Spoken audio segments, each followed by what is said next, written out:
Hi, this is a hashtag Fourth Art Saturday. It is done with the cooperation and help of Meri Atelier, as there are a ton of hot participants. They are creators, and they are listed below in my show more. Please follow the links and leave a nice comment. Subscribe if you haven't, and give a thumbs up. It helps. This month, we're doing history. I chose the history of tarot cards. Everybody chooses how they're going to represent the topic. And I have a list of sources that I used that are at the end of the video if you're interested. Now, tarot cards were originally a parlor game, and they go back as far as the 14th century northern Italy. There is some reference to France, but they actually have tarot cards that are from the 14th century, which I think is fascinating. It's similar to playing a playing card deck that we know now, as they have 4 suits with a total of 78 cards in the deck. The tarot card deck uses 2 what is called arcana, which is a Latin word for secret. 2 arcana, one is major, one is minor. And in the tarot deck, there are 56 cards in the minor arcana, and they are divided into 4 suits. They are 14 cards each, and they are the wands, which are clubs, cups, which are the hearts, swords, spades, and pentacles, diamonds. Pentacles sometimes are referred to as coins as well. I imagine there might be some people that don't want to say pentacles. The 22 cards in the major arcana are considered the core of the deck, and the cards are a storyline which follow the journey of an inner wanderer, who they call the Fool. Now, not the Fool that we know or that we've seen in movies, the Fool of the Gesture or something, just us.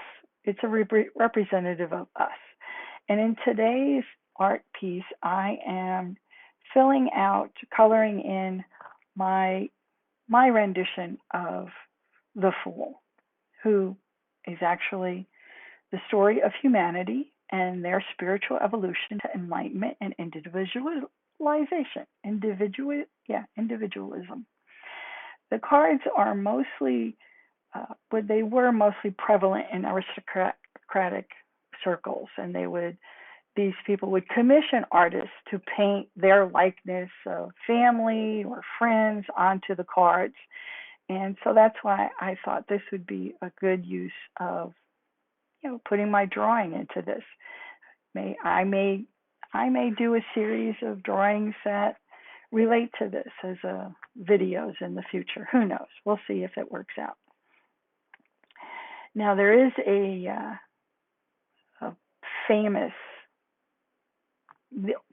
cards that are, very recognizable today, and I'll talk about that a little later. But basically, it was you're talking about the 14th century. Now we're going to go into 1781, which is quite a distance down.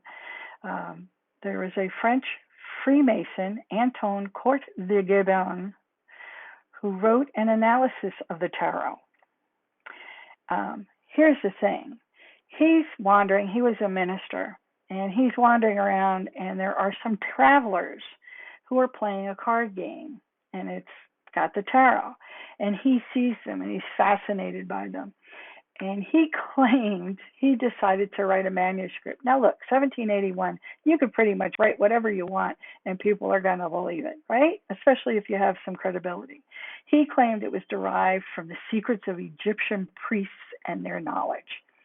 And the thing was, his stuff, this made its way to a pope and the Catholic, and they rightly, they banned tarot cards. They had them burned. They were like, you can't do this. It was forbidden.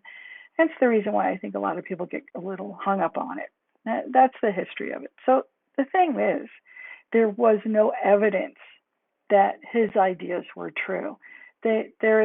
I've read several things where people kind of think it has to do with Egyptian. The only reason why Egyptian even comes up is because of this guy. So you take it as you want. All right, 10 years later, in 1791, Jean-Baptiste Elliott designed a tarot card deck specifically for divinity, for fortune telling. I can't speak English. What can I tell you? He developed a manual on how to use the tarot card for this purpose. Okay, so in the Victorian era, occults were popular. They were bored. People of the upper class had nothing to do, so they were bored to death and decided, let's have some seances. Bring a couple of fortune tellers in, tea leaf readers. You know, they were entertainment. And this guy designed a manual on what these things were.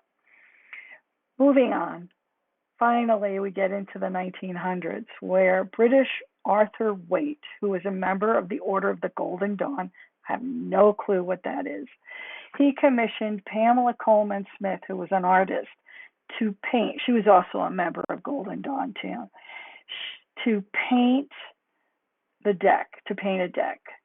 She is now widely known because of this. It's called the Rider-Waite deck, which was published in 1909. I believe now they call it the Smith-Waite deck, or the Smith-Rider. And to my knowledge, that's the only thing she's famous for. And I'm not exactly certain. I'll have to look it up. Oh, who knows? But anyway, I digress. Here's the thing. If you take any, you can believe what you want to believe. There was a psychological study done of what I would say is college-age students. They were given a horoscope. They each were told, this is your individualized horoscope based on your birth date, the sun, the moon, whatever. And they read it. And they were all asked after they read it, they're in a classroom, they asked how many, by raising your hand, thought that the reading was accurate. Most of them all raised their hands. The thing was, they were told to then give the reading to the person behind them, and it turns out that everybody was given the exact same thing. So you can read into whatever it is that you're being told. So if you're reading into the tarot cards for meditation, for guidance, that's fine. It's your thing. But it's a game. It's actually just, there could be some insight to it. Who knows? There was a story of a general of Napoleon before he became emperor. He went to go test out a tarot card reader. I don't remember if he was commissioned by Napoleon to do it. I think he might have been. Who knows? Well, he tells the tarot card reader, the question is his business adventure going to fare out well? And the tarot card reader says that you're not a businessman, you're actually in the military, and you were going to be working for a king, and you will eventually be a king as well. Okay, so he was found out. Who knows if when he walked in there, he walked in with this essence of being military. Sometimes, people can read other people very well. But the fact is that he did Napoleon did become emperor. And when he was banished, about 3 years later, this military general ended up becoming king of Sweden. So who knows? All right, so we're getting to the end. I hope you enjoyed watching, and I hope that this was entertaining for you in terms of learning a little bit about the tarot history. Of course, it was not totally conclusive. I did not include everything I read, but then it made it interesting for other people to go find out. I certainly am going to be looking up more information. I hope you do too. In the meantime, before you go and do that, please go down in the Show More section, click on it, click the next link in there, and you will be brought to the next artist and what they thought the history meant, or they may have done their own thing, who knows. But check them out. And if you can, take your time to leave a like and subscribe if you haven't. If you have subscribed, I want to say thank you so much. I certainly appreciate it, and it is helping me gain my, I'm kind of looking to get past the 800 on mine, and I hope you can help me do that. Leave a nice comment. Let me know if you've had a tarot reading and how that worked out for you. I'd be very fascinated. So take care, you all. Be nice to each other. And till the next time, bye.